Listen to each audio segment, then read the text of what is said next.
আসসালামু আলাইকুম। আমরা আজকে যে টপিকটা নিয়ে আলোচনা করতে যাচ্ছি তা হচ্ছে সেতি কি সম্পূর্ণরূপে ভালো হয়ে যায়। সেতি খুব কমন একটি সমস্যা, কিন্তু সমাজে এটা নিয়ে নানা বিভ্রান্তি চালু রয়েছে। আমি ডাক্তার মোহাম্মদ মুরাদ হোসেন, আপনাদের ত্বক রোগ বিশেষজ্ঞ। আজকে আলোচনা করতে যাচ্ছি সেতি রোগ কি চিকিৎসায় সম্পূর্ণ ভালো হয় কিনা তা নিয়ে। সেতি একটা অটোইমিউন ডিজিজ।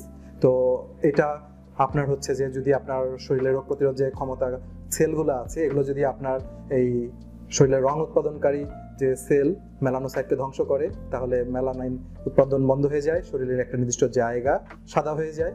তো এটাকে আমরা সেতি বলি। পাশাপাশি এটা বংশগতির কারণে হতে পারে, টেনশন থেকেও এটা হতে পারে, কোনো আঘাতের কারণেও এটা হতে পারে।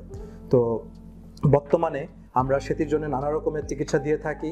আমরা মাখানো ওষুধ দিতে পারি, কারণ অনুযায়ী অনেক আধুনিক মুখে খাবার ওষুধ এসেছে, সেগুলো আমরা সাজেস্ট করতে পারি। এর পাশাপাশি প্রয়োজনে আমরা ফটোথেরাপি দিতে পারি, সার্জিক্যাল বিভিন্ন থেরাপি দিতে পারি। যদি সঠিক সময়ে চিকিৎসা শুরু করা যায় এবং সেতি ছড়ানোটা রোধ করা যায় এবং এই ওষুধগুলো যদি নির্দিষ্ট সময়ে খাওয়া যায়, লাইফস্টাইল চেঞ্জ করা যায়, তাহলে সেতি মোটামুটি পুরোপুরিভাবেই নিয়ন্ত্রণে আনা সম্ভব। তো আমরা যদি সেতি রোগে আক্রান্ত হয়ে থাকি তাহলে খুব দ্রুত একজন চর্মরোগ বিশেষজ্ঞ চিকিৎসকের পরামর্শ গ্রহণ করব। তাহলে আশা করি আমরা সেতি থেকে পুরোপুরি নিরাময় পাবো এবং এই রোগটাকে নিয়ন্ত্রণে রাখতে পারবো। ধন্যবাদ।